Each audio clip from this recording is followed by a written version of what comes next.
My official designation is Fire Lookout. Position 1080, assigned to the Shoshone National Forest District in Wyoming. My name is Samuel Greaves, but in the world of the U.S. Forest Service, you are your position first and your name second. It's a world built on procedure, on checklists, on the reassuring certainty of protocol. That certainty is why I pursued this job with a kind of single-minded focus that borders on obsession. Getting here wasn't like applying for a summer job at a burger joint. The federal lookout community is small, and the turnover is low. These positions are coveted, seen as the last bastions of true solitude in a world that never stops talking. It took me 2 years. The first year, my application on USA jobs Gov vanished into a digital abyss. The second year, I did my research. I identified specific forests, called the ranger districts, and asked for the fire management office. I learned to sound professional, interested, and competent. I learned the language of fire danger ratings, of fuel types, of the difference between a man-made fire and one born from a dry lightning strike. I became a student of the job before I even had it. When the hiring list finally came out, I followed up. When I got the interview, I drove 4 states to do it in person. I wanted them to see that I wasn't a tourist looking for a quirky vacation. I was serious. This wasn't a job you took for the money. The pay is modest, just over $17 an hour. You take this job for the view, for the silence, for a life stripped down to its most essential elements. You take it for the soul. My post is the Clayton's Rest Lookout, perched on the summit of Blackhall Mountain. It's a name that doesn't appear on most public maps. A quiet dedication to Alfred Clayton, a crew boss who was one of the 15 men killed in the tragic Blackwater Fire of 1937. Not far from here. A grim piece of local history, a reminder of what we're all out here to prevent. The journey to Clayton's Rest is a lesson in progressive isolation. You start in Laramie, a town that feels like the edge of the civilized world. From there, you drive west, the asphalt giving way to a well-maintained gravel road that winds through the vast, rolling expanse of the Medicine Bow Road National Forest before you officially enter the Shoshone. The landscape is a stunning, brutal mix of montane forest and high-elevation prairie. Douglas, fir and lodgepole pine forests cling to the cooler, north-facing slopes, while the south-facing ones are a tapestry of mountain grasslands and hardy shrubs. The road gets narrower. The signs of civilization, fences, mailboxes, the occasional ranch, fall away. Finally, you reach a turnoff marked only by a Forest Service route number. This is where the real journey begins. The last 3 miles to the lookout are a rugged, single-lane track that demands a high-clearance, 4-wheel drive vehicle. The truck groaned and bucked over rocks and deep ruts, the tires spinning in the loose scree. It felt less like driving and more like a controlled ascent. With every 100 feet of elevation gained, the world fell away, and the silence grew deeper, broken only by the constant, pressing Wyoming wind that scores these peaks. And then, there it was, Clayton's Rest, a 15 by 15-foot cabin, walled with glass windows, sitting atop a 40-foot steel tower. It's a lonely sentinel against sky that feels impossibly large. I parked the truck, my legs unsteady after the rough drive, and made my way to the base of the tower. The previous lookout, a man named Henderson, was waiting for me.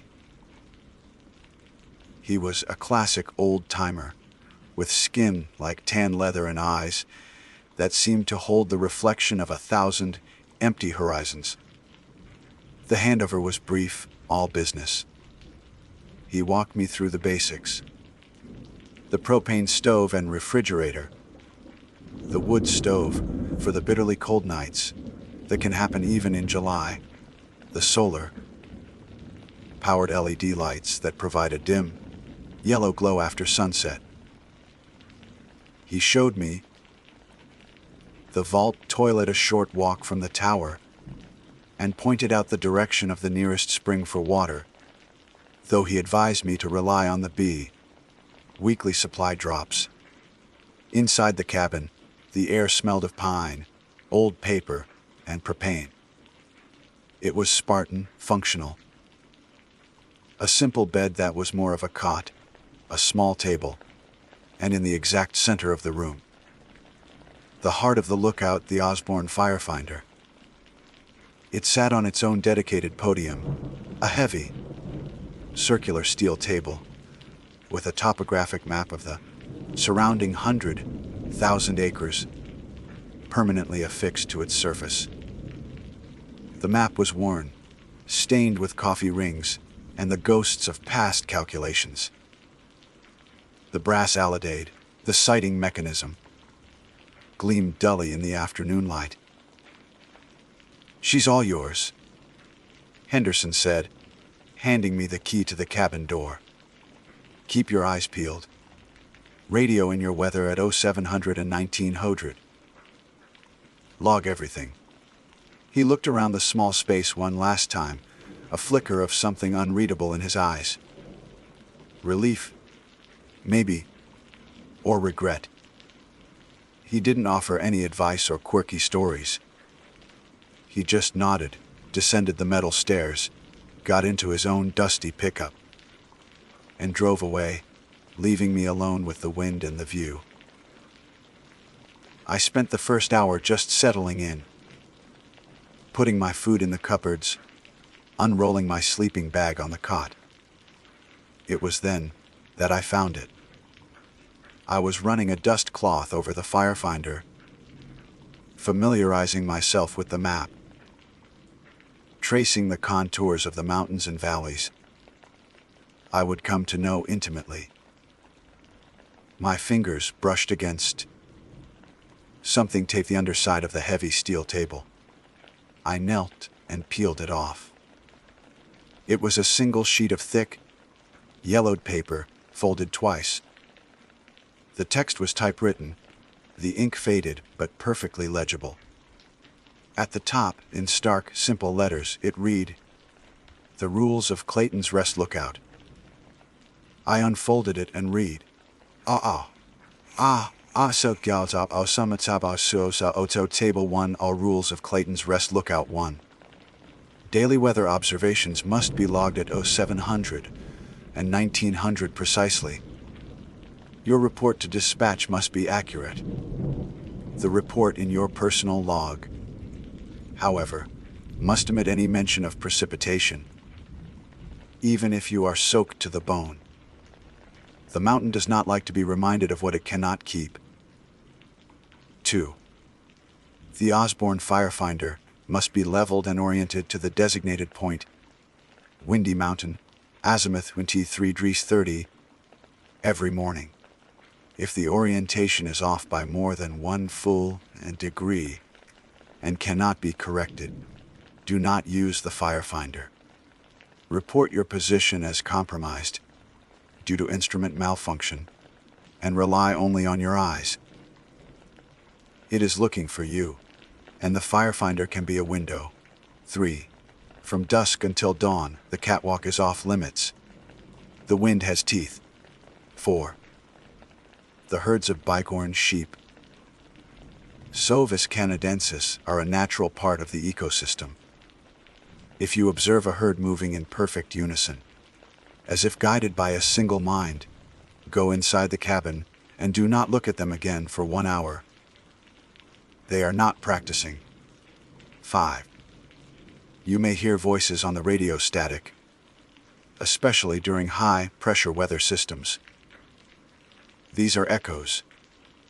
Do not respond to them, especially if they use your name. If you hear what sounds like a child crying, immediately switch to channel 7 and leave it there for the rest of the night. It is not an echo. 6. If you spot a fire and its smoke is perfectly, unnaturally white, do not report it. It is not for you. It will extinguish itself by sunrise. Watch it if you must, but do not record it in the official log. 7. Once per week, you will find a small, carved stone animal on the cabin's doorstep. Leave a single, unopened can of food, beans or fruit preferred in its place before sunset. This is the most important rule. I read the list twice, then a third time. A slow smile spread across my face. I let out a short, sharp laugh that sounded thin in the vast emptiness. It was a joke. It had to be. A prank left for the new guy. A classic bit of hazing. Or, more likely, the final testament of a man who had spent too many seasons alone. His mind frayed by the crushing loneliness. That was a known occupational hazard. I could picture Henderson, or some lookout before him, typing this up in the dead of night, amusing himself with these cryptic, nonsensical commands. The wind has teeth. Poetic, but absurd. I folded the paper and tucked it into the back of my personal logbook. A funny little souvenir of my first day. The next 2 days were a study in the beauty of routine. I fell into the rhythm of the mountain. I woke at dawn, the sky a riot of pink and orange. I made coffee on the propane stove, the hiss of the gas a welcome sound. My days were structured by the clock and the sky. Every 15 minutes, I would do a full 360-degree scan of the horizon with my binoculars, a slow, methodical sweep for the faintest wisp of smoke. I performed the daily maintenance on the firefinder, just as the manual dictated. I placed a level on the graduated rim, making minute adjustments with the leveling screws until the bubble was perfectly centered. I sighted the designated orientation point, Windy Mountain to the south, and confirmed the azimuth was a perfect 183 degrees, 30 minutes. The rest of the time, I simply existed. I read books. I wrote in my log. I watched the weather. Thunderstorms would materialize. Out of a clear blue sky, great bruised purple anvils of cloud that would march across the plains. Trailing curtains of rain and brilliant spears of lightning. The tower would groan and creak in the high winds, a constant reminder that I was in a man-made object perched precariously in the heart of raw, untamable nature. The isolation was total. The silence was profound, a physical presence that pressed in on you. It wasn't just the absence of noise. It was the presence of something ancient and vast. I felt like the only person left on Earth, and I loved it. I dismissed the strange list of rules as a forgotten piece of folklore. On the third night, the test came. A massive thunderstorm had rolled in, just after my 1900 weather report. It was a spectacular display. For over an hour, the world outside my glass walls was a chaos of wind, rain, and lightning. The storm was so close that the thunder wasn't a rumble. It was a physical concussion that shook the tower to its steel bones. I sat at the small table, watching the show, feeling a sense of profound awe. Then, as quickly as it arrived, the storm moved on, rumbling its way east. The rain softened to a drizzle and then stopped. The wind died down to its usual mournful sigh. A deep quiet settled over the mountain.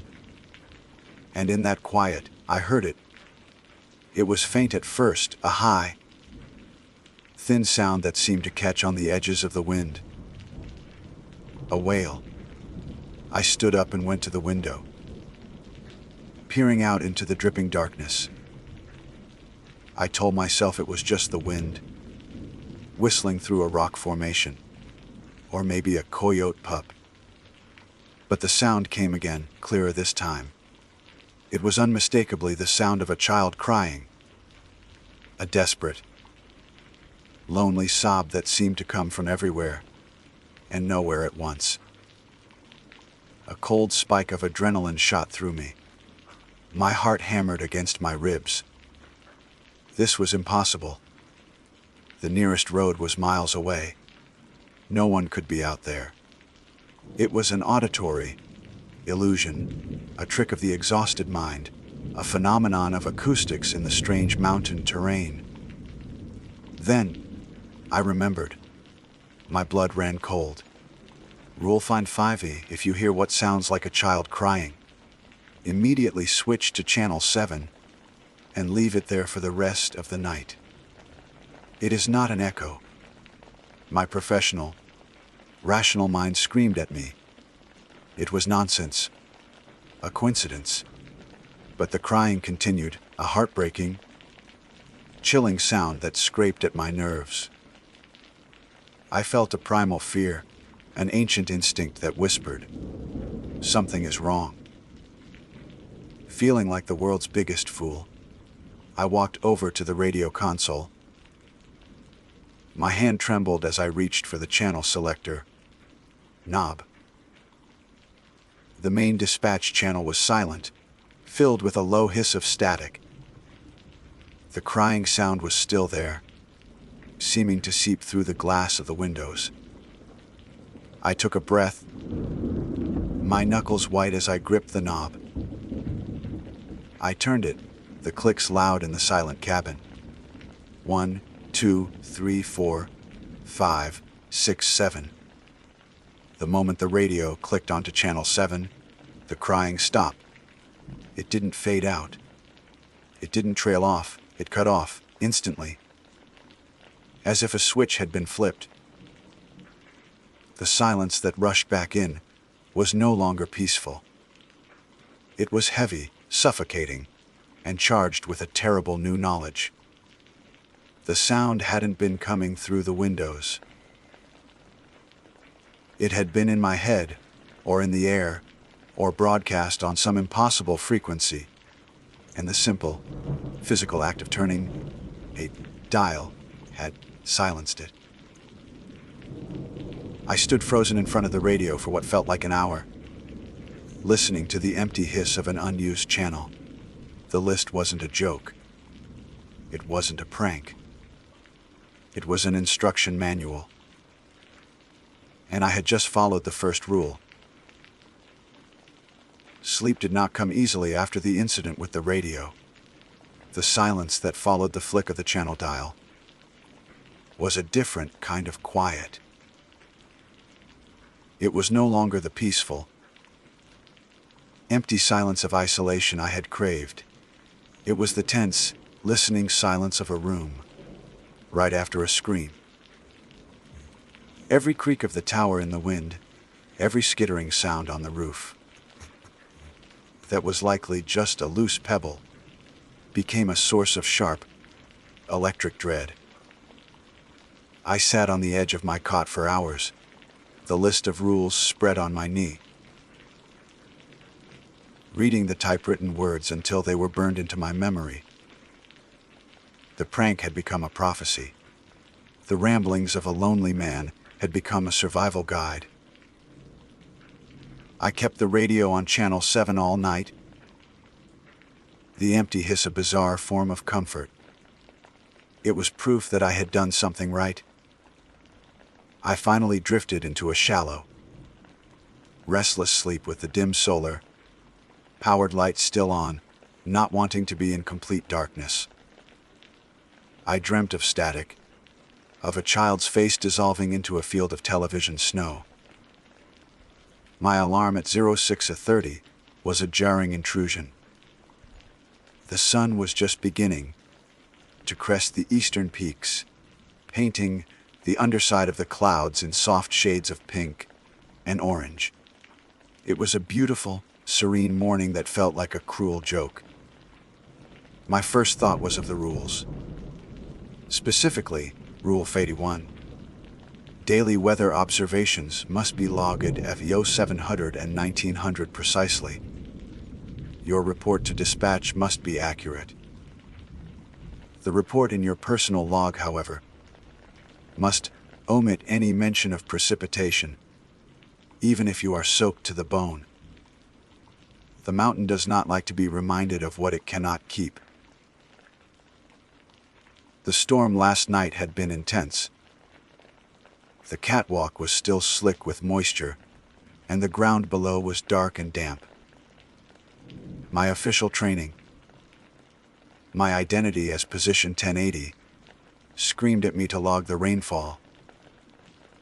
It was a critical piece of data for assessing fire danger. To omit it was not just a breach of protocol. It was a dereliction of my primary duty. But the memory of the crying and the sudden, chilling silence that followed my obedience was a far more compelling argument. At 06:55, I sat before the radio console, my heart a frantic drum against my ribs. I switched the channel back to the main dispatch frequency. The familiar voice of the morning dispatcher, a woman named Mary, crackled to life, running through the call signs for the other lookouts. When she called, "Clayton's Rest, position 1080, I picked up the microphone, my palms slick with sweat. "Position 1080, good morning," I said, my voice steadier than I expected. I read the temperature, the wind speed and direction, the barometric pressure, the visibility. I reported the cloud cover as broken cirrostratus. And then I paused.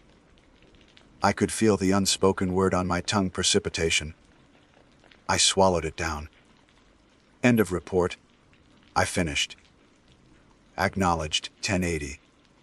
Clear skies out there, Mary said, and moved on to the next call sign. No lightning bolt struck the tower. No monstrous voice boomed from the radio. Nothing happened. I let out a breath. I didn't realize I'd been holding for 5 minutes. I turned to my official logbook and recorded the weather data exactly as I had reported it. Then, I opened my personal log, the one where I'd tucked the list of rules. I wrote down the date, the time, and the weather, and I left the line for precipitation completely blank. It felt like a conspiracy, a secret pact between me and whatever entity had written those rules. Next came the firefinder, the morning ritual that had once been a comforting piece of routine, now felt like a high stakes test. I approached the heavy instrument with a new, fearful reverence. Rule 52 echoed in my mind. If the orientation is off by more than 1 full degree and cannot be corrected, do not use the firefinder. Report your position as compromised due to instrument malfunction, and rely only on your eyes. It is looking for you, and the firefinder can be a window. A window. A window to what? Or for what? I placed the spirit level on the graduated rim, my hands shaking so badly that the bubble danced wildly. I had to brace my wrists on the steel table to steady them. I adjusted the leveling screws with painstaking care, my eyes glued to the bubble until it settled perfectly in the center. Then, the orientation.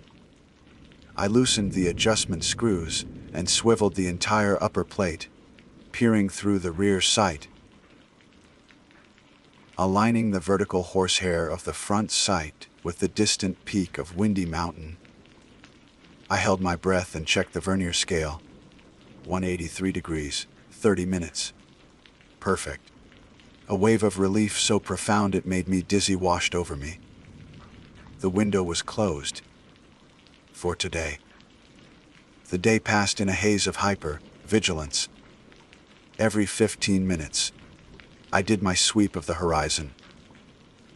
But I wasn't just looking for smoke anymore. I was looking for anything else. I watched the herds of bighorn sheep grazing on the slopes below, my binoculars trained on them, searching for that perfect unison. The rule described.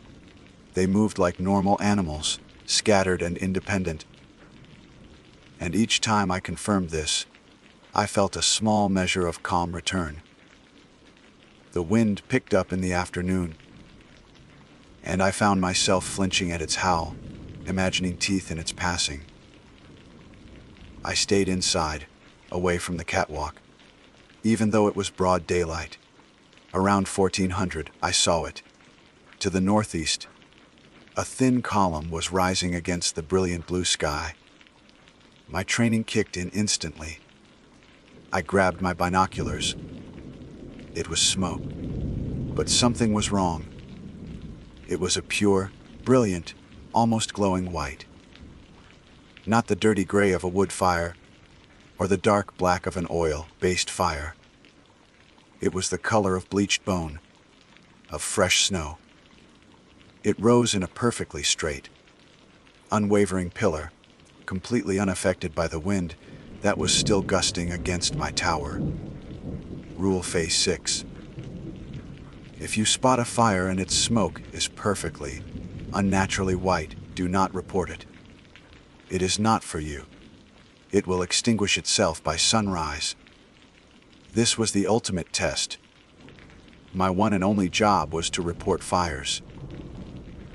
To see smoke and remain silent was the cardinal sin of my profession.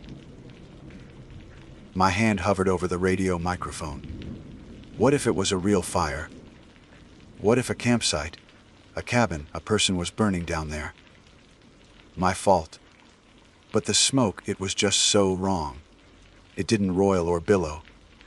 It just ascended. A solid, unwavering line of white drawn straight up into the sky.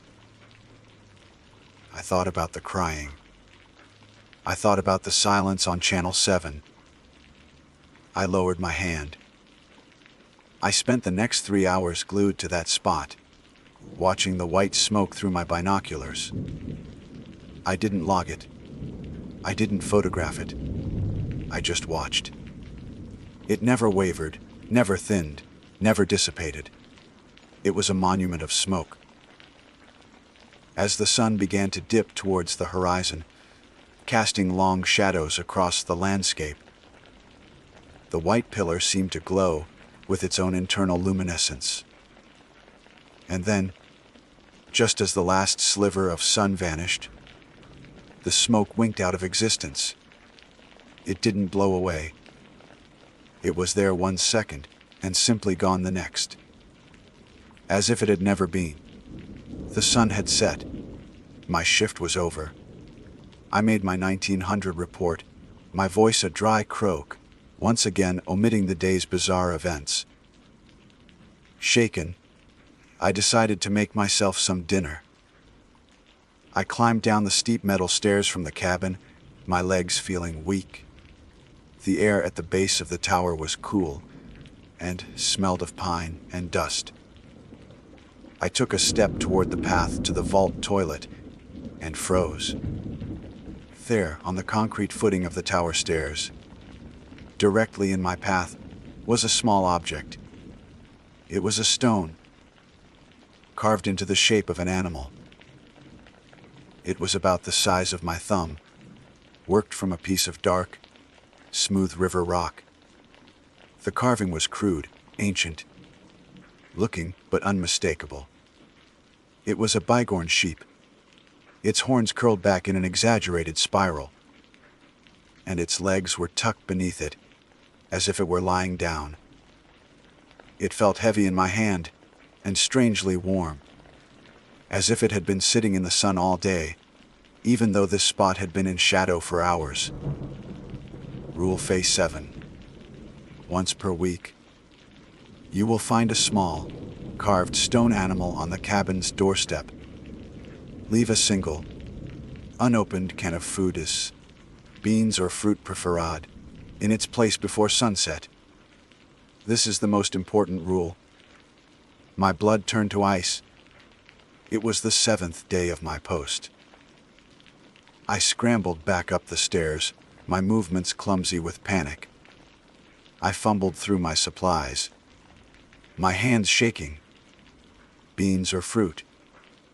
I grabbed a can of peaches, my fingers closing around the cool metal. I clattered back down the stairs. The sky was a deep, bruised purple, the last light fading fast. I placed the can of peaches exactly where the stone carving had been. I snatched up the stone animal and retreated, back up the tower, locking the door behind me, my heart hammering like it wanted out of my chest. I sat at my table, the stone sheep in my trembling hand, and stared out the window into the deepening twilight. I had followed the rules. I had silenced the crying child, ignored the impossible fire, and paid the strange toll. I was no longer just a lookout. I was an accomplice. And then I saw them.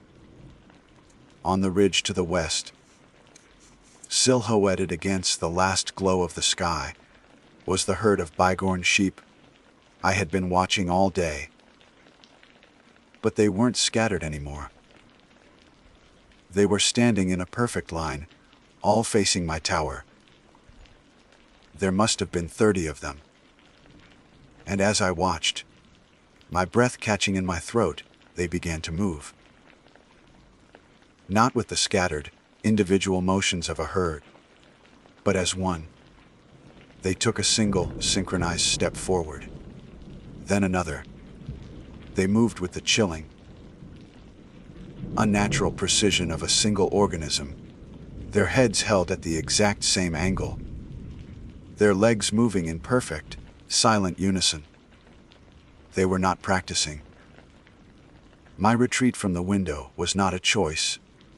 It was a primal, instinctual flight. I didn't just see the bighorn sheep move in unison. I felt it in my bones, a deep, resonant wrongness that vibrated up through the steel legs of the tower. I slammed the cabin door shut, my back hitting the wood with a thud, and fumbled with the lock. My breath came in ragged, shallow gasps. I scrambled away from the windows, crouching behind the small cot as if the thin mattress could offer some protection. Rule Way Foy. If you observe a herd of bighorn sheep, Ovis canadensis moving in perfect unison, as if guided by a single mind, go inside the cabin and do not look at them again for 1 hour. They are not practicing. 1 hour. 60 minutes. 3,600 seconds. Time had become a physical entity, a thick, suffocating medium I had to wade through. I pressed my hands over my ears, but I couldn't block out the sound of my own frantic heartbeat. What were they doing out there? Were they still moving? Were they surrounding the tower? the rational part of my brain, the part that had confidently driven up this mountain only a week ago, was screaming that this was a stress-induced hallucination. The crushing loneliness, the altitude, the sheer emptiness of this place. It was a known occupational hazard. Men went mad in places like this, but the cold, smooth weight of the carved stone sheep in my pocket was a tangible argument against that theory. The silence from the radio on Channel 7 was another. This was real. I didn't dare look at a clock. I counted. I counted my breaths. I counted the rivets in the steel beams above my head. I recited multiplication tables in my head. Anything to keep from looking out the window. The sun had set, and the world outside had descended into an inky, star-dusted black. After what felt like an eternity, I risked a glance at my watch. An hour and 12 minutes had passed. I let out a shaky breath and slowly, cautiously, rose to my feet. I crept to the window and peered out toward the western ridge. It was empty. The sheep were gone. There was only the wind, which now seemed to whisper and conspire as it flowed around the cabin. The next few days passed in a state of what I can only describe as functional terror. The simple, grounding routine of the lookout had become a minefield of potential horrors. Every morning check of the firefinder was that the orientation to Windy Mountain was still true, that the window remained closed. Every 15-minute scan of the horizon was a search not just for smoke, but for smoke that was the wrong color. My life was no longer governed by the U.S.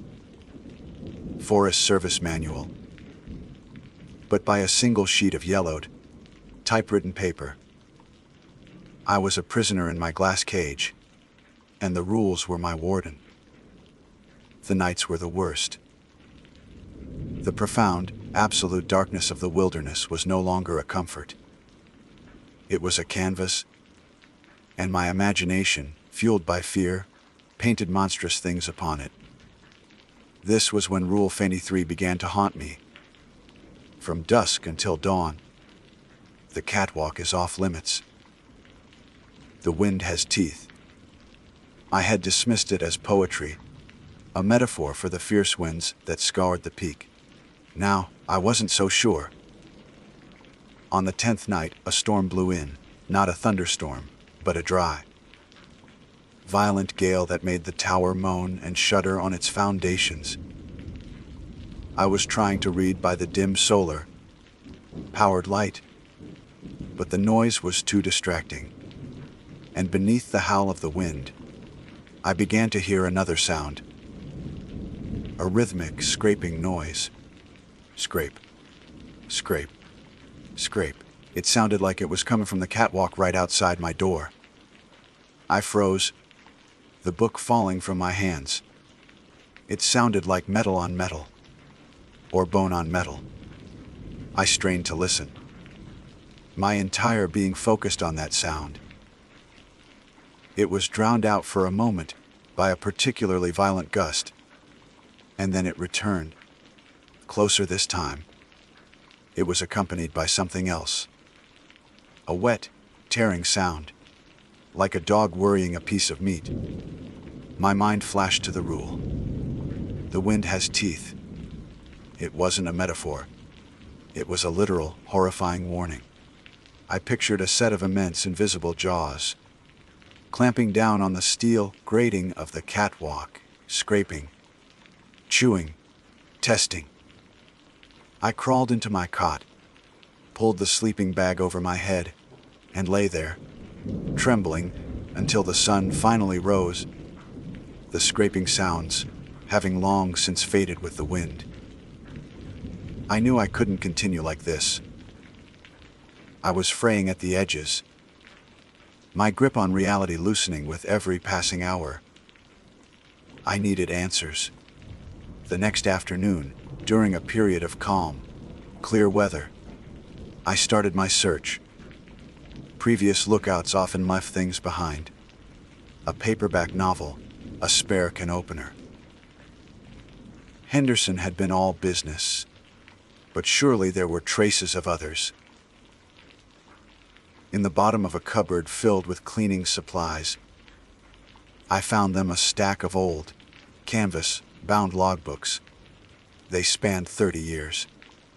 I opened the most recent one, Henderson's. His entries were sparse, professional. Weather reports, maintenance notes, fire sightings. All by the book. But as I flipped toward the end of his last season, the entries grew shorter. I found one from a date in late September. Windy all night. Bad air. A week later, visitors again. Left a gift. No smoke. Visitors. The only visitors I'd had were the ones who left the stone carving. I put his log aside and picked up an older one from the 1980s. The lookout's name was Arthur. His handwriting was a neat, precise cursive. For the first few months, his entries were as mundane as Henderson's. Then, they changed. He started including sketches in the margins, a drawing of a spiral, a crude rendering of a sheep with too many horns. One entry gave me a jolt of cold fear. Heard the crying again. Channel 7 is quiet tonight. Another, a few weeks later, was even more disturbing. The white smoke is back.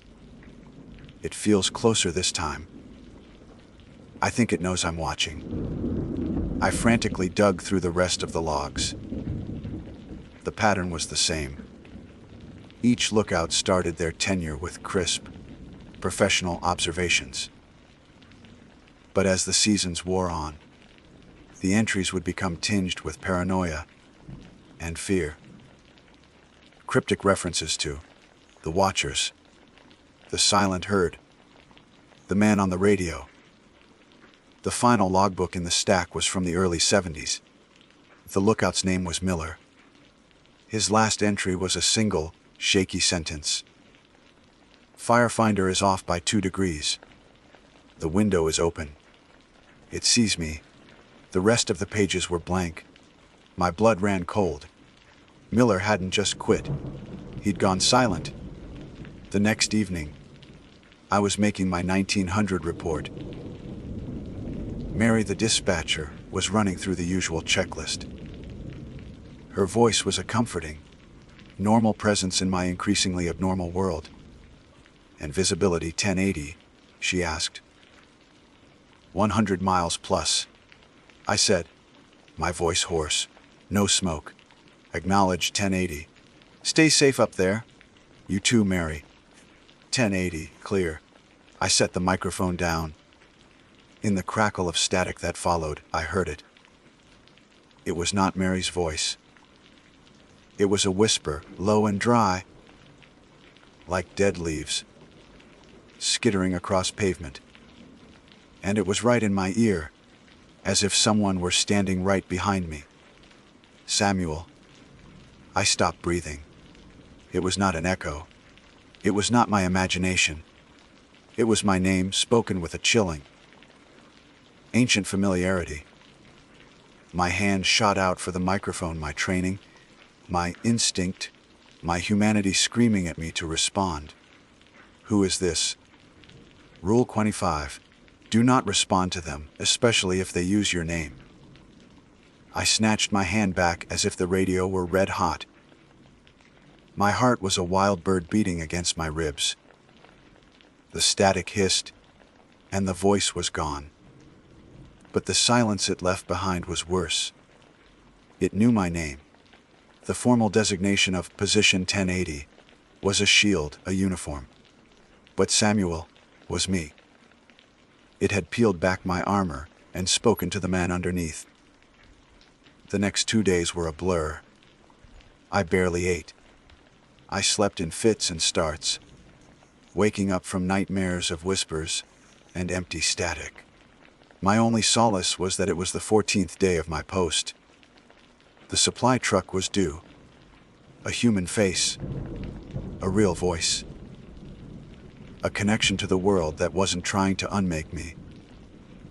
At around 1500, I started scanning the long, winding gravel road that led to the base of the mountain. I swept my binoculars back and forth, desperate for the dust cloud of the approaching Forest Service pickup. An hour passed. Nothing. My anxiety grew. Maybe they were late. Maybe a tree was down across the road. Then I saw something. It wasn't a truck. It was a figure. A single person walking. They were still miles away, a tiny black speck against the brown of the road. But they were moving with a steady, relentless pace. No one walked up this road. It was miles of rugged, exposed terrain with no water. It was suicide. I kept the binoculars trained on the figure, my hands shaking so badly the image swam in and out of focus. They never stopped, never slowed. Just a steady, inexorable march directly toward my tower. This wasn't the supply driver. This wasn't a lost hiker. This was something else. This was a visitor. The figure on the road was a relentless, heat-shimmering dot that slowly resolved into a man. My binoculars were glued to my eyes, the rubber cups digging into my sockets. I watched him for over an hour as he made his way up the winding service road, a journey that should have taken half a day on foot. He never stopped to rest, never paused for water. His pace was steady, unnatural, like a clockwork machine marching toward a single, preordained point, the base of my tower. As he drew closer, a cold, familiar dread washed over me. I recognized the faded Forest Service ball cap, the stooped shoulders, the worn leather boots. It was Henderson. He looked different. The man who had left my post 2 weeks ago was weathered but solid. The man now climbing the final, steep grade to the tower was a hollowed out version of himself.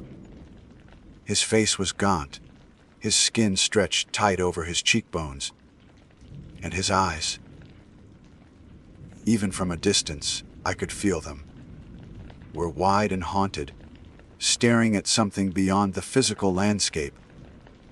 He looked like a man who hadn't slept in a year. I didn't unlock the door.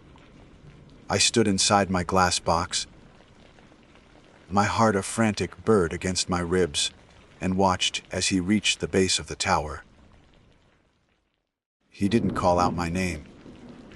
He didn't look up. He simply sat on a large rock, his back to me, and stared out at the vast, empty expanse to the east. He sat there for a long time, utterly still, as the afternoon sun began its slow descent. Finally, I couldn't take the silence anymore. I unlocked the door, the click echoing loudly in the stillness, and stepped out onto the catwalk. The wind immediately whipped at my clothes. "Henderson," I called out, my voice thin and reedy. He turned his head slowly, his neck creaking like old leather. He looked up at me, and his eyes were pits of exhaustion and something else, resignation. "It's time, kid," he said, his voice a dry rasp. "Supply drop." He gestured to a small, worn leather satchel at his feet. It was not the bi-weekly delivery of food and water I had been expecting. "What's going on?" I demanded, my voice trembling. "The supply truck, where is it?" "There is no truck," he said flatly. "Not for us. Not anymore." He stood up, his joints popping, and began the slow, deliberate climb up the tower stairs. I backed away from the door, my hand reaching for the handle, but I didn't retreat. I had to know. He reached the catwalk and stopped a few feet from me, the wind howling around us. He smelled of dust, sweat, and a deep, underlying scent of ozone, like the air after a lightning strike. "You've been following the rules, haven't you?" he asked. It wasn't a question. It was a statement. I knew you would. You have the look. Serious. Committed. The crying child, I whispered. The white smoke. The sheep. He nodded slowly. Good. You learn fast. Faster than Miller, anyway. The name from the old logbook sent a fresh spike of ice through my veins. What happened to him? What happened to all of them? They stopped following the rules, Henderson said, his gaze drifting to the horizon. Or they tried to leave. You can't just quit. This isn't that kind of job. You don't get to retire. You get relieved. He looked at me, and for the first time, I saw a flicker of something like pity in his eyes. This place, this mountain, it needs a watcher. It's not about forest fires. Kid, it's never been about the fires. Then what is it? I asked, my voice barely audible over the wind. What are we watching for? Not for, he corrected, a grim smile touching his lips. We're watching for it. We're the part of the trap that makes the bait look real. We give it a voice on the radio. We give it eyes on the horizon.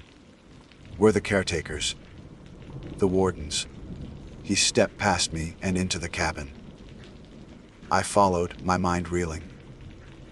He walked directly to the Osborne firefinder, the heart of the room, and ran a trembling hand over its cool, metal surface.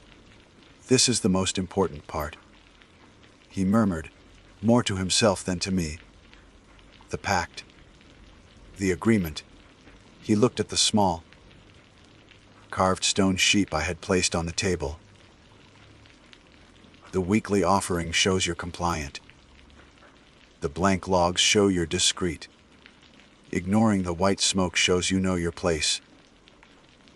But this, he patted the firefinder. This is about keeping the peace. He leaned down, his eyes scanning the base of the heavy instrument. Rule Fate 2, he whispered. The window. Before I could react, he slammed his hand down on the side of the steel table. The entire, heavy apparatus shuddered, and with a sickening metallic groan, it shifted on its podium. I lunged forward, but he held up a hand, his strength surprising. He commanded.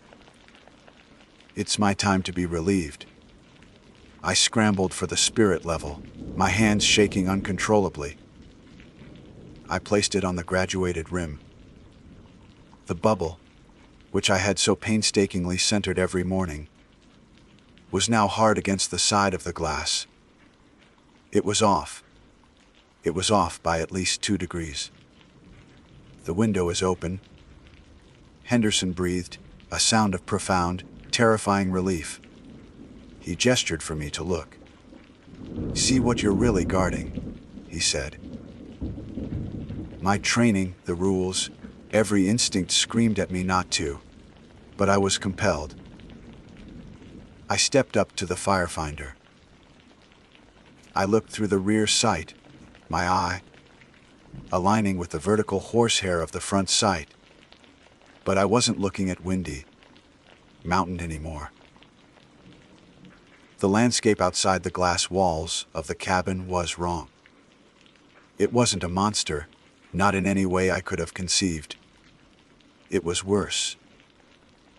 The very fabric of reality seemed to be warping, twisting around a point of focus that the firefinder was now aimed at. The distant mountains buckled and flowed like fabric. The sky was no longer blue, but a bruised, shifting violet, and it was filled with what I can only describe as the impression of eyes. Countless, ancient, and utterly indifferent. The wind was no longer just wind. It was a voice, a chorus of whispers that spoke my name, not just Samuel, but my full name, my date of birth, the name of my first pet. It was peeling me open, layer by layer, with the sheer, crushing weight of its knowledge. I screamed and stumbled back, clutching my head. The world outside snapping back to normalment. I broke my gaze. Henderson was watching me, his face a mask of grim satisfaction. "You see now," he said. "It's always there, watching, waiting. The rules keep the window closed. They keep it content. But someone has to be here to follow them. Someone has to be the anchor." He reached into his satchel and pulled out a single, yellowed sheet of paper, identical to the one I had found. "My replacement," he said, holding it out to me. "You're a good lookout, Samuel. You're serious. You'll last longer than I did." I stared at him, at the paper, at the malevolent stillness of the firefinder. I thought of the logbooks, of Miller's final, terrified entry. I thought of the crying child, a lure for some unspeakable hunger. I thought of the synchronized sheep, extensions of a single alien will. This wasn't a job. It was a sentence. "What if I refuse?" I asked, my voice shaking. Henderson's smile was gone. "Then the window stays open. And it will take its payment. It will take you. It will take me. It will scour this mountain clean. It's happened before. That's why they built a new tower in '63. He was offering me a choice that was no choice at all. Become the jailer, or be consumed with the prison. My life, my sanity, in exchange for holding back, whatever that was." Slowly, my hand reached out and took the paper from him. As my fingers closed around it, a sense of profound, chilling calm settled over me. The fear didn't vanish, but it was replaced by a cold, hard sense of purpose. The screaming panic in my mind went quiet, replaced by the low, steady hum of duty. Henderson watched the change come over me. He nodded once, a final, wary acknowledgement. "Good," he whispered. He turned and walked to the cabin door, not like a man leaving, but like a man finally being dismissed. He didn't look back. He walked out onto the catwalk, and into the wind, and simply dissolved. He didn't fall. He didn't fly. He just unraveled, like smoke, and was gone. I stood alone in the cabin for a long time. Then, with methodical, practiced movements, I went to the firefinder. I carefully loosened the orientation screws, took hold of the heavy steel plate, and began the painstaking process of realigning it to Windy Mountain, azimuth 183°30. I centered the bubble. I closed the window.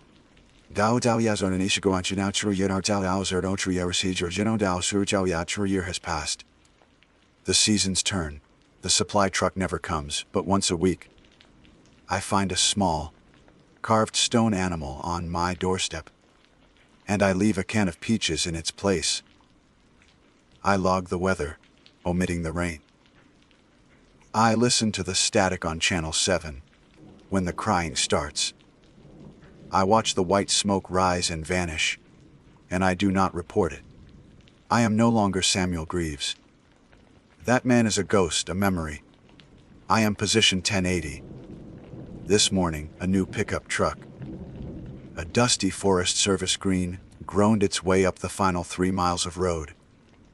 A young man got out. He has the look. Serious. Committed. He thinks he's here for the solitude, for the view, for a life stripped down to its essentials. I will walk him through the basics. The propane stove, the vault toilet, the fire finder. I will hand him the key, and when he is not looking, I will tape a single, yellowed sheet of paper to the underside of the heavy, steel table. The cycle must continue. The mountain needs its watcher, and my position is lookout.